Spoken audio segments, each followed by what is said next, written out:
Okay. Ho ho ho. All right. So I did this chicken marsala before we moved to a network TV. So I make the sauce with a couple of cups of marsala wine. Paul Marsala is just fine. And some dried porcini mushrooms. So you kind of put the mushrooms in with the marsala. You reduce that down by half. You take the mushrooms out. Then you add a couple of cups of beef stock. And that is reducing here very, very nicely. And now I'm going to get ready to do the chicken part. So I'm going to get this chicken cut up here. So it's these big breasts here.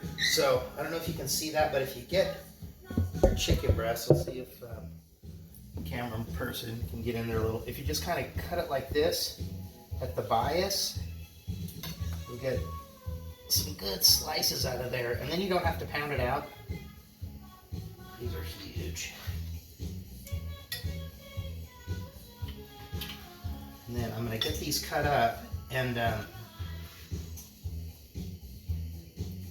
I'm going to dust them. The recipe calls for flour. I'm not using flour this evening. I'm going to use cornstarch instead. Because anytime you're doing anything with these bear chicken breasts, if you hit them with a little flour or cornstarch, they're just that much tastier because it doesn't get all dried out. Ankle breaker. That's a tasty cocktail.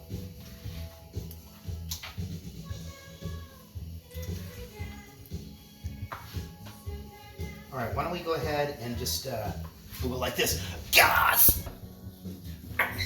Okay, here we go, we're back. Okay, so I've got I have our chicken sliced up, and I'm going to put a little salt and pepper on that because you want to make sure you season it all the way.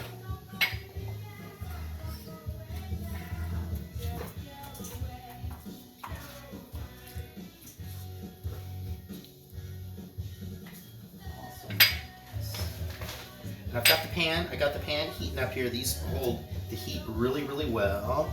And I'm going to hit these up with a little bit of this cornstarch. I've got 8 pieces. I'll do 4 at a time. You can try that toaster. Just a little dusting. Perfect. So I'm not using the flour, I'm using cornstarch tonight. That's just what we're doing. This is my chicken hand, so that's not going to touch anything else. There we go.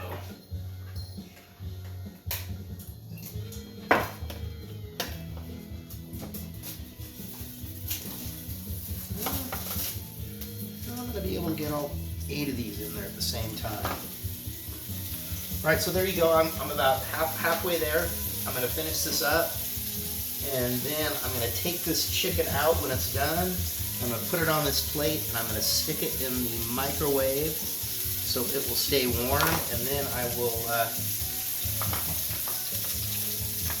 I'll do the next step on this chicken marsala dinner here at the Wicker Bar on a Tuesday with our special guests, Arnie and Jody from the White Center, just up the road a piece.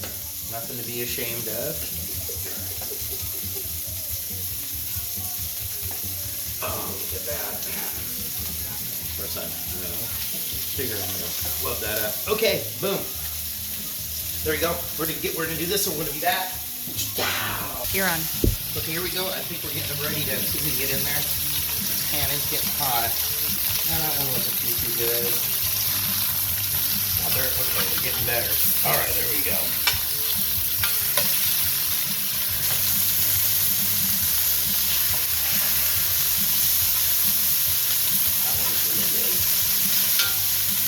All right, I'm gonna go 2 more minutes on that, then we'll be back, and we're going to add some pancetta to the pan. We're going to cook that up a bit, then a little bit of tomato paste, and then we're going to throw the mushrooms in.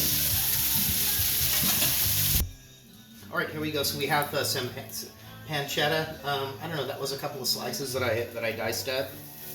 And I'm just going to put that in there, and I'm going to let that kind of crisp up a little bit, and then I'm going to add this tomato paste, which I already kind of squeezed, so it's starting to leak out of there. Yeah. Cooking some pancetta, just kind of a bacon, Italian bacon, usually comes round, getting some brown slices. We used to, back when you used to be able to do Thanksgiving at your house, one of the things we used to do was a roasted red peppered soup, and we had some very, very thinly sliced pancetta that we cooked, and we put it on top of the soup. It was kind of like a crouton when the soup was served. This year I hear there's like a stuffing shortage because people have been making their own bread. All the flour that they bought that they hoarded at the beginning of the pandemic, so there isn't any used up stale bread for them to make the stuffing with. It's kind of too bad. All right, and I don't know, about a tablespoon of tomato paste. And always remember, you want to cook your tomato paste, otherwise it kind of has that raw, yucky tomato flavor. And we're not doing flour this evening, or garlic or onions. And this one did call for shallots, which is kind of like a cross between. But this is going to be just fine. And the recipe that I'm kind of sort of following this evening, when I made the sauce and I soaked the porcini mushrooms and I reduced that marsala wine, they wanted you to throw the porcini mushrooms out, and it's like kind of stupid because it's not like they're cheap and they taste just fine. I mean, I don't know if everybody's a mushroom fan, so I love mushrooms. So if you pick them out, I'm good with that.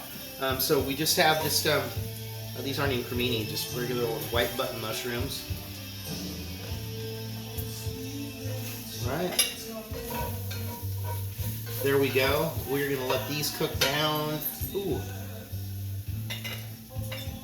That's those porcinis. I already chopped those up. Broken wing, yeah! Okay, there we go. We're here at the Wicker Bar. We're making chicken marsala for dinner tonight, and we also have some Romanesco and some green beans that I've already par-cooked.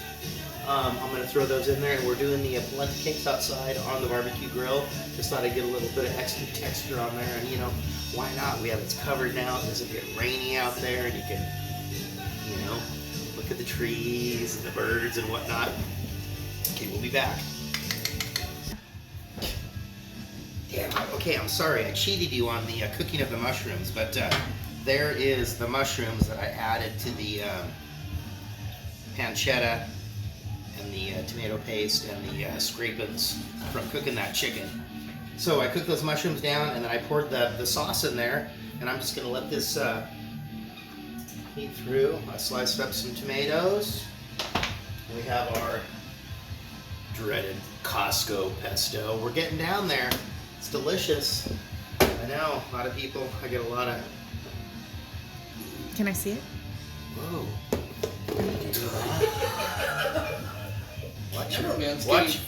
Watch your tone, old man. Okay, so there we go. Chicken is in the microwave, staying warm. I stuck the green beans and the Romanesco back in the oven. Those are going to be done shortly. We're going to let this cook down a little bit, get a little bit of thickening there with the cornstarch that we dusted that chicken with.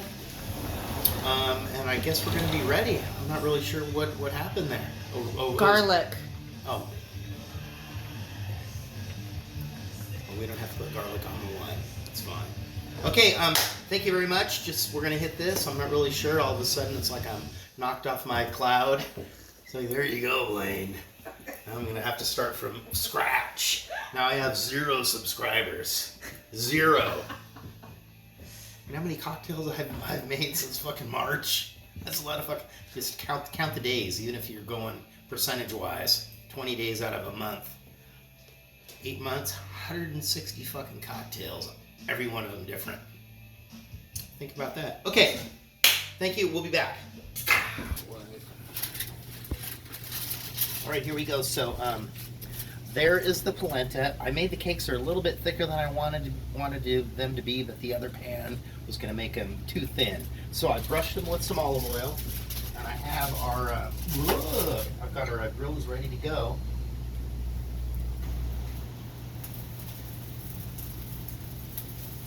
probably,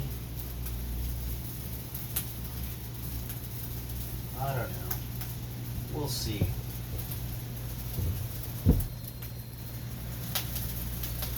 We'll give those polenta cakes. We'll go about 4 minutes aside, and then we're gonna go in. I've taken the chicken. I put it in the sauce. It should be ready to go. I just need to add a little bit of lemon juice to that sauce. It was supposed to have fresh oregano. We do have fresh oregano. It was raining this afternoon. That's my excuse. I got a pocket full of them. I got one for every occasion. That's my excuse for right now. Talk to me later on. I've got an excuse for why I didn't do what I was supposed to do. Okay, we're gonna be back. It's gonna go buzz. Do. Alrighty, here we go. There's our grilled polenta. It has some marks on there. Nice marks. I'm gonna do the plates for the ladies first, and hopefully these vegetables are okay. Well, you know. Okay.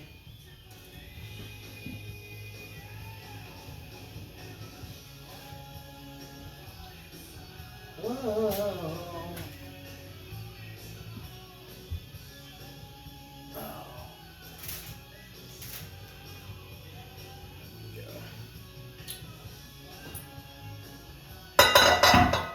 Steamy hot. Go.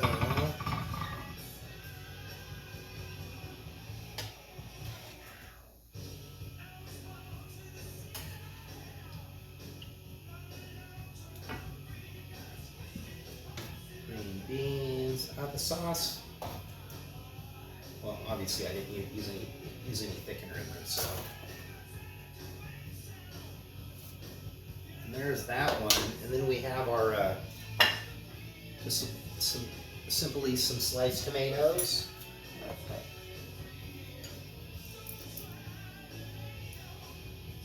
Just a little dollop of that pesto on there, and then I did just for grins. I pulled out this cheese.